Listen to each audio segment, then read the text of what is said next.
So the exam strategy, everyone. Exam strategy. Now, assuming you all have covered the entire course, you all have, along with that, you have covered the revision, you've covered all the questions with this program. Now, what is going to be the exam strategy? Everyone. First, I'm assuming you have around 10-15 days more because the last 2 weeks, what you should focus is on revising and questions both. Many students, as I used to say earlier, they only revise the notes. That is also wrong. And many students who only do questions, even that is wrong. Now, where should I revise from? You can revise from your revision notes, formulas, everything important, right? But questions, where you can do the questions from? See, I will just give you a small guidance, and again, everyone will have different opinion. For example, what are the choices of questions that you have? Where all you do the questions from? Tell me. CFA Institute, Kaplan Schweizer, right? Very famous. And any other resources, including, let's say, our resources, right? So, even as a CFA student myself, I have studied from CFA questions or Kaplan questions. And I think they both are best, even though they are competitors, but I'm just saying they are best. Why? Because it matters the language that they use. And I would recommend you to not use any other questions because as soon as you see that, the language changes.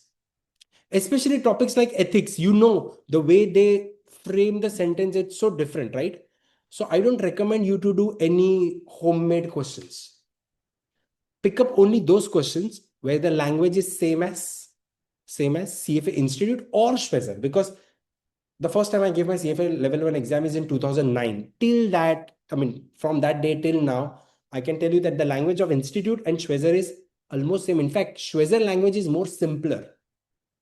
CFA is sometimes confusing, and see, most of us, English is not our first language. So the more you get used to reading those questions, the more easier it is. I have seen many other question banks going online, this question bank, that question bank. I'm not saying they're bad, but sometimes that language changes and the entire interpretation might change. Now, what about my questions? Guys, I am not doing anything rocket science. I have not done any new questions because I think the syllabus is restricted. So you can't put in your questions. So what I have done in my full course, I've covered those 700 questions. In this revision, we've covered around 360 questions, right? Guys, all of these are same questions as your institute and Schweizer. I just change numbers and slightly here and there. So people ask me, have you done new questions? No, not at all. It's same questions, framed different. Now, so whether you do CFA questions, Schweizer questions, or you do my questions, doesn't make a big difference. However, there is some problem which I want to address with CFA questions with all due respect, especially topics like, as I said, corporate issuers. They use case studies.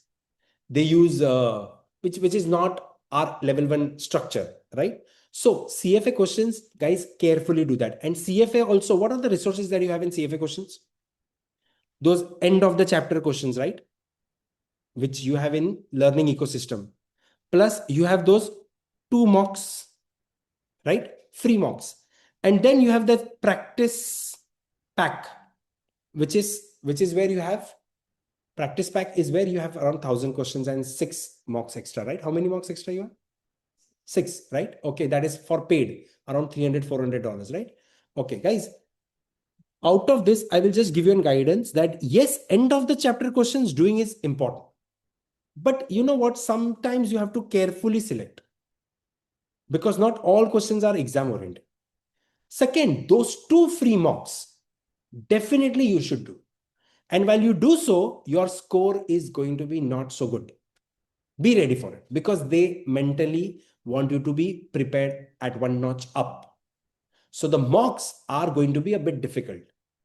In the mocks, my personal suggestion is if your score is anywhere between 50 to 70, it's okay. Don't be obsessed. Oh, my mock score is below 70. I'm going to delay the exam. Don't do that mistake. The mocks are deliberately meant to scare you so that you prepare 1 notch up. All right. The actual exam, as I always say, is going to be much more easier. But still, you should do the 2 mocks.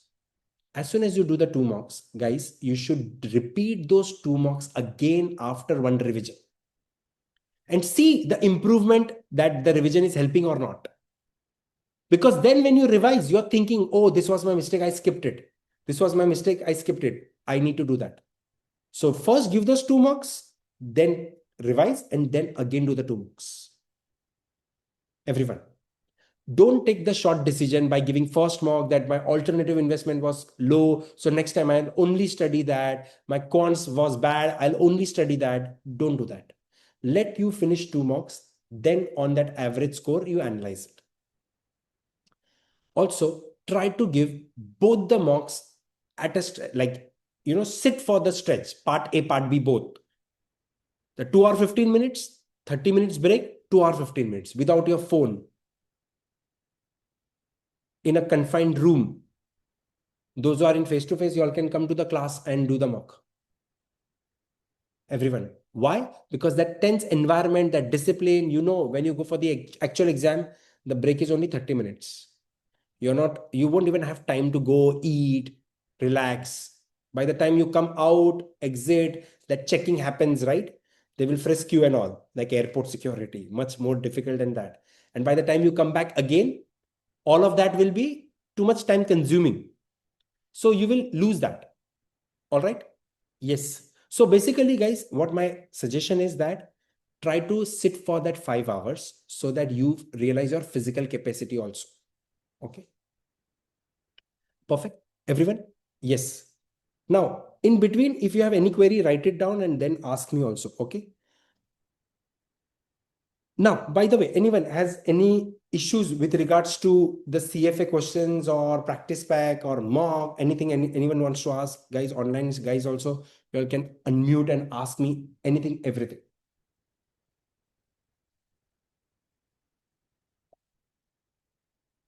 One more suggestion. It's not how many number of questions you do. It's the variety of questions. All right. Yeah. One very important thing I want to tell you about the CFA questions. Have you noticed that there is this point called expert level questions, right? They write it. What are the things that they write? Easy, moderate, and expert level. Have you noticed that, guys, online? Right? Don't look at that while you solve the questions. You get habitual to that. And you start overthinking. When you look at that questions, you see, oh, it's expert level. How can it be so easy? Have you noticed that? You don't have that in exam, right? I have noticed, this is my personal experience. I have noticed that spoils your thinking. Because in exam, you're thinking, is it expert level? Oh, more of expert level questions, more of moderate level questions. Whenever you solve CFA questions, ignore whether it's expert or moderate. And trust me, many easy questions are very dangerous and many expert levels are very easy. So don't fall into that trap of expert level and all. That's, I don't know, somehow that's over analysis, not needed. What if in exam I give you a question and I tell you, oh, this is expert level? Then you will start overthinking. How did I get the answer so easily? Let not all of that happen. All right, everyone. Second thing, there are many calculations where I've used my own techniques. For example, if you remember that effective annualized yield, we use a calculator function. We don't do their formula. If you see the CFA solutions, many students send me that, sir, this is the solution. I'm not getting the answer. I'm saying don't look at their solution. Do it in the manner that we did and then match the final answer will match. For example, time weighted, money weighted. We do it differently. We do timeline and all that, right? CFA Institute might not do that in their solution. So don't match their solution methodology. Match the final answer. Clear? One more thing. The questions that they give are very confusing. Many of you all say, sir, it's so confusing, right? Of course, they are confusing, but they are not ambiguous. They are not ambiguous means what? They are not in a situation where you have like, oh, it's not clear. For example, one of the example, a student asked me that management fee and incentive fee. Incentive fee, guys, if you remember, incentive and management fee, I need the information whether it is at the beginning or end of the fund value. So CFA Institute will not tell you that, oh, guess what it is. No, no, no, no. They will clarify that. The exam is pretty much straightforward. All right. This is what the CFA related question is. Yes, yes. Go. Please go ahead. Yes. Hi, Kunal. I have a quick question here. Yes. Now, my question is in 2 weeks. So, should I do one more revision, then start doing the mock exams, or should I do the mock exam immediately now and then do the analysis and do all over again? Okay. Very important question. You have 2 weeks for your exam. Should I do the 100%. mock now and then do the revision, or revision and then mock? Guys, see, throughout these 10 days, we've done the revision. Now, don't be in your head that, oh, I again need to do revision. No, no, no. You heard a lot of things in the fast track, right? You automatically saw it. You are ready for the mock. Immediately give the mock. See, the first mock you give, don't make a conclusion, irrespective of whatever the score is. Next day, take a break, or probably in the same day if you can. I think it's too exhaustive, but next day again give the mock. Between those 2 days, overnight read, go through your corrections. That will tell you the physical and mental capacity both. The physical capacity is important. You will realize, oh my God, I'm taking too much time to complete part one. Maybe because it's ethics. He might say, no, it's easy for me. I finished 40 minutes before. So I'll say, okay, go ahead. But you will say that, no, sir, I took too much of time to complete. I got lost in ethics. So then, you need to have some strategy. Maybe I should do ethics at the end. Right? Now that strategy decision, it's better you take now rather than at the last moment. So if you have 2 weeks for your exam, you should give the mocks immediately, experience what is going to happen, and accordingly rethink and then do the final study. And guys, if you have 2 weeks, trust me and believe me, in these 2 weeks, you will actually do 2 revisions. Means first revision might take 7 or 8 days, second revision, 2-3 days. Your speed will increase. The more you revise, and see, many people think revision is solving questions only. No, no, no, no. Trust me, the reading helps. So again, see, now you've done enough reading. Now you've done enough questions, right? Those who want to focus on questions, I would recommend them 20% reading, 80% questions. Those who think my score is not improving, 40% reading, 60% questions. That problem is not with the questions. Problem is with the reading. You need to go back and read those things. I'll repeat. So those who think I'm good with questions, 20% read, 80% to questions. Those who are not improving their scores, they need to probably read more. Got it? Yes. Once you finish the 2 mocks, okay, those who don't want to buy practice pack because it's costly and it doesn't make sense sometimes, it's too much, right? For them, my suggestion is revise and then again give the same mocks. There is a very high chance that questions from these mocks are repeated. It's like, a hint for you. All right. However, one last suggestion in this CFA mocks. If you come across a question which you have never seen before, and suddenly you start doubting, oh my God, I never read something like this in my last 4 or 5 months journey. What do I do about this? Should I read about this? What? No. Remember outlier, trim. So there will be such 5% questions. Now, trim it. Because now is not the time to battle with your entire ecosystem and foundation that you built. Now, what I did is I did. I will just revise that. Now, no doing anything new. Just revising so that it freezes. That is what CFA Institute's curriculum material question is all about. All right. Yes. Any other questions, anyone? About the preparation, about anything? After that, I'm going to give you a last moment, what topics, everything important about the topics. Okay. Any questions, anyone? Kunal, I have a specific Yes. question on Econ. Yes, So please. I've done the test before, and Econ was my lowest subject. Okay. And I See. feel like even when I did a mock to see my knowledge this point, my lowest was again the Econ. Economics, So right? what is Okay. a good strategy to study See, econ once again. what do you mean by lowest? Can you give me some number? What is the percentage around compared to other topics? Like it's What around is 50, under 50. 50, right? See, I'll tell Yeah. you one thing about topic-wise strategy. I'm going to come up to that point. So let's start with economics only. It's okay. First of all, study in the same flow as we did. Quants, FSA, corporate, eco, ethics. Then focus on part two. Okay. At the end of the day, it doesn't matter, but focus that way. Now, since she asked about economic score being low, see, economics is very easy to read, difficult to score. So what she's saying is absolutely true. In economics, it looks very easy to read. Oh, there's not too much to read. It's so simple. But scoring is difficult because the choices are so close. Same is the issue with ethics. You never realize what the outcome is. You'll never be confident about ethics that what was my outcome after the exam also. So these two topics, economics, ethics, because they are filled with a lot of theory, right? The issue with these two topics is that you need to read a lot. You need to read again and again. So just doing questions won't help. So those two things, go back and read. Also, you can target individual topic wise, which is a concern. For example, majority of the students have issue with which topic? Fiscal monetary policies, right? Or the first topic where there is maximum concentration of market structures. Now there are these minor things that it is better you go read. I've marked you a lot of things. So reading will improve. If you keep doing the same questions again and again and again, the score will be same. All right. And whatever we have in our notes is sufficient for all types of questions.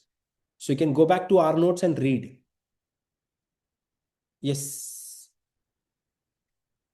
Okay. Now, guys, exam strategy topic wise. First, I will discuss about QM. In QM, the reading number 1, 2, 3, 4, 5, 6, 7, all first 7 readings are very important. They are filled with calculation. But from the point where you see hypothesis, parametric, non-parametric, linear regression, and including the last reading of fintech, in these 4 topics, guys, only do what we discussed in class. Don't overdo yourself. There are some pocket things that they keep asking. For that, don't put too much of an effort. Last 4 readings. All right, everyone? So, in fact, let me share the index itself so that will give you an idea. So, let's go to the index wise and you can ask me what you want to do with those topics based on your individual things. So, as I said in QM, the last 4 topics, I want your concentration now. See, you've done full course, you've done fast track. After that, I want your concentration on these 4 readings only to be those what we mark. Don't do anything extra. If you think, oh my God, it is taking too much of my effort, it's okay to skip. If you think it's a burden. First of all, I don't want to, but if you think, because actually the amount of time that you spend on the first 7 readings is the same that you spend on the other. Also, don't worry about the first reading rates and returns too much. But if you do the first readings well, you will realize all of this is asked throughout fixed income, equity, portfolio. So quants is like your best friend across all the topics. Clear? Everyone? Any question or any difficulty about anything that you want to ask about quants? Anyone? Okay. As we just discussed about economics, the first reading very important, and fiscal and monetary policy very important. Actually, it's scattered. It's not that it's biased. But you know what is the most scoring and most best thing is the currency. Make the currency calculations your friend. For example, cross currency, interest rate parity, premium discount. Those are very easy to score. So in a topic like economics where scoring is difficult, make sure there are very few calculations, right? Make sure those calculations are your strength. Are there too many calculations? No. Throughout fiscal and monetary policy, only money multiplier, fiscal multiplier. there are very few calculations, right? So make sure there is no error in those calculation. Remember Huffindel-Hirschman index, N-form concentration. Overall, there are not too many calculations, but those are asked. So make sure out of those 16 questions, these 3-4 calculation questions, I don't make an error. Clear? Next is your perhaps the easiest of all the topic, corporate issuers. This is so easy topic, but make sure your score is very high. I notice many students say it's so less to read, but their score is not increasing about 70. And if it does, guys, see, make sure to score. See, okay, I'll conclude this very important thing. Some topics, your score is already always too high, like around 70s, you meet it. So you know what happens? You over focus on those which you have weakness and ignore these readings. Remember, if they are your strength, make it to 90 or 100. Why? Because there will be some topics out of 10 probably where your score will be very low. Then in some topics where the score is very high, that might compensate. So if in corporate issuer an easy topic like this, if your score is around 70, give the same importance to it to make sure that your score reaches to 80, 90. Don't give them less importance now because you are comfortable with scoring 70. Got it, everyone? In this, there are a lot of calculations in working capital. There are very few calculations in working capital. In fact, that only effective annual cost rate, or there is capital. There is a calculation of WACC in capital structure. NPV and IRR is so easy to calculate. So overall, and in the first reading, there is double taxation. Overall, guys, there are hardly any calculation in corporate issuer. Theory. And theory is so boring to read that people don't read. You should read. Everyone, any doubt? Anyone? Let's understand the big daddy here, FSA. A nightmare. But guys, those who've given FSA, how many of you all have scored below 70 in FSA? Online, offline. You all have given FSA, right? FSA is such a big headache for most of you all, but rarely you end up scoring below 70. Because the size of the questions are so many that it is only if your FSA is a complete nightmare for you, only then your score will be below 70. In FSA, getting below 70, I have seen rare, even though you don't feel confident about it because you're always worried IFRS US GAAP, right? Everyone? Guys, here EPS, very important, correct? EPS related questions. See, I have given you worst questions, right, in the class, but in reality, in exam, they're very simple questions. And guys, when I say this simple, you're like, this guy's saying simple. It's not simple. Trust me, write it. He's saying simple.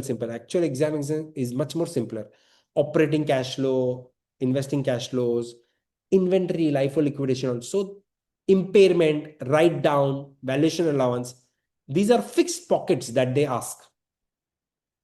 All right. Here, guys, that last topic, financial statement modeling, you can choose to skip it. In the sense, you don't need to give it too much of importance because this is repeated in equity valuation.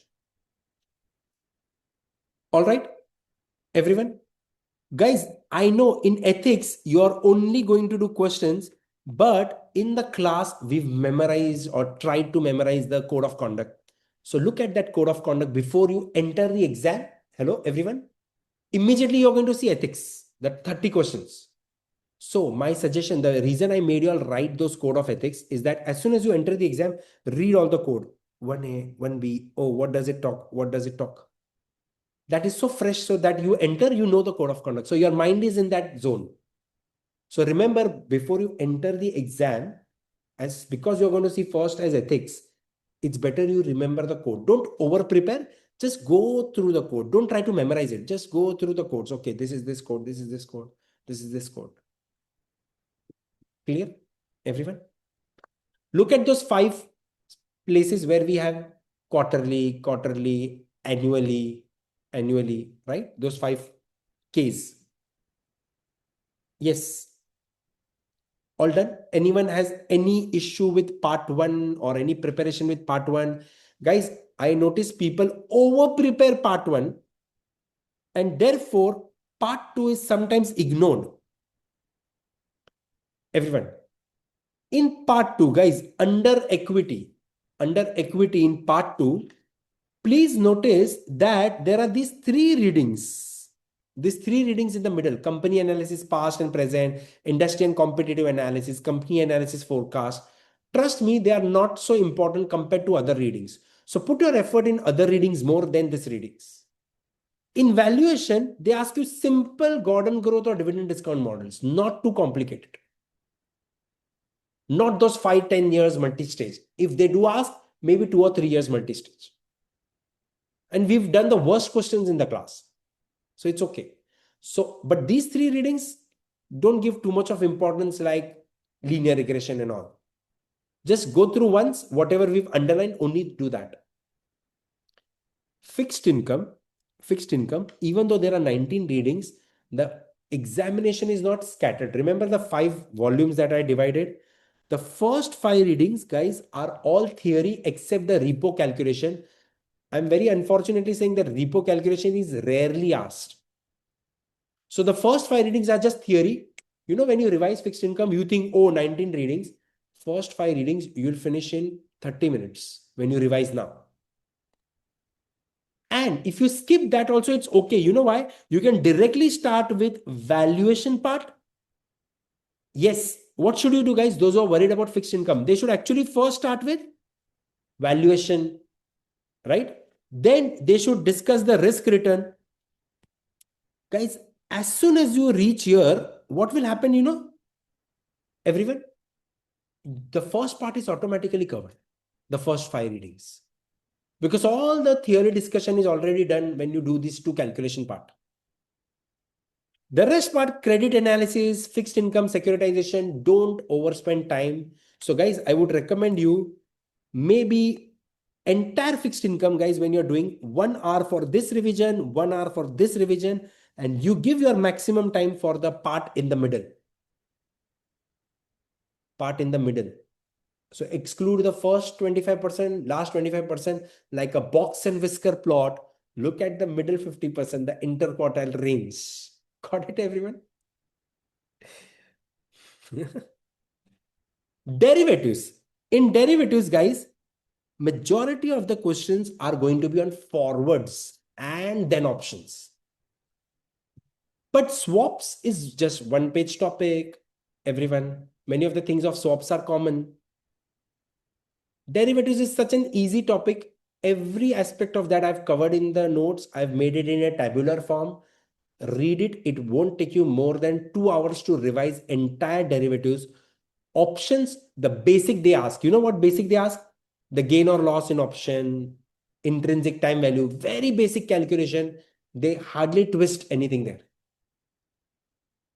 Just remember one thing in option. Before you solve, 2 points. Number 1, you always need to think from option buyer's point of view, and you have to first think whether it will be excised or not. And one question you will 100% see in exam, that the pricing and valuation of forward future swaps. Price is always positive, value at inception is always 0. All right. Alternative investments, all your calculations are in first 2 topics. The rest all are theory. So probably you can spend all the theory topics in less than 1.5 hours. But calculation, all the varieties I've covered in the class, there can be nothing out of that. But when you see the questions, read properly. Beginning value, ending value, net of funds, independent, hard hurdle, soft hurdle, watermark, clawback, catch up. So many, right? Read it all. The last reading, as I've already mentioned in the class, don't overspend your time or thinking on it. Just do basics and ignore it. Digital assets. Portfolio management, all your importance is in this part. Reading part 1 and part 2, everyone. This is where your majority concentration is. Behavioral and risk management and all other just a theory. Overall portfolio revision, you know what? It will take you not more than 2.5 hours if you plan to revise. not more than that. But you know what? In portfolio, don't ignore it because its score is very high. If you're struggling with the standard deviation and all those calculations, my suggestion is write and do it. If you're struggling with covariance calculation, write and do it. Don't directly jump to the calculator. Any calculation that you're struggling, money weighted, time weighted, write and do it. Timeline and do it. Bonds, if you're getting confused, capital gain loss, present value, future value, plot a timeline and do it. Timeline will make things clear. All right, timeline, equation, then calculation. Time is not a constraint at all in CFA exam. So don't worry, what if I don't finish the exam on time? You will finish the exam on time. You will probably finish the second section much earlier because you are exhausted. And that is where there is a high chance you might make mistakes. So guys, in the second part, be very vigilant, very alert. Don't be in the hurry to rush for the home. I'm done. I'm done. I want to go. I want to finish fast. You will finish actually so fast. Fixed income questions, you are worried, right? They are one-liner questions. Equity, one-liner questions. Alternative portfolio, derivatives, one-liner questions. Part 1 is too much reading. Ethics, you have to read 3-4 lines. FSA, you have to read. So you know what? You're drained so much in part 1 that part 2 you'll finish too fast. I want you all to pause, relax, and do it comfortably. Time is not at all an issue in part 2. Maximum students, what my experience is, CFA Institute doesn't compromise anything on ethics. If they feel your ethics score is bad, no compromise. Number 1, I'm not scaring you, I'm just telling you. Second, what is the minimum score that you want for each topic? 70. Don't be in the illusion overall 70. No, each topic also 70. Go with that mindset. So your mindset is not 70. I want to score 90 percentile. So somewhere I at least get 70. But if you're going with the mindset that I want to score 70, done, that will not help you. Go with the mindset of 90. However, while doing so, if 1 or 2 topic your score is bad, it's okay. Don't overall doubt your preparation and anything.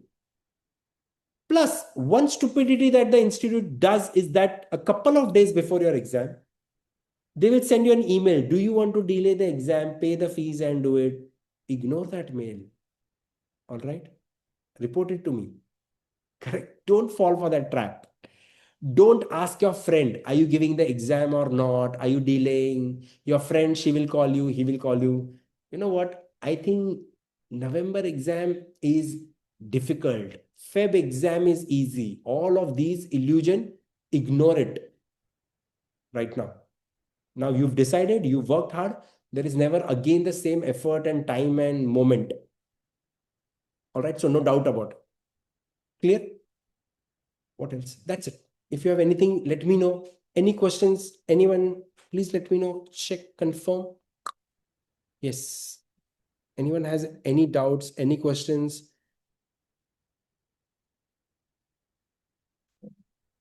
All right, guys, all the best. Thank you for an amazing journey. I know it's a bit exhaustive, but thank you for the cooperation. And I'll see you with your exam results. Thank you. Pleasure. Huh? Not before that. Yes, not before that. Perfect. Thank you. Yes, take care. Thank you. Thank you.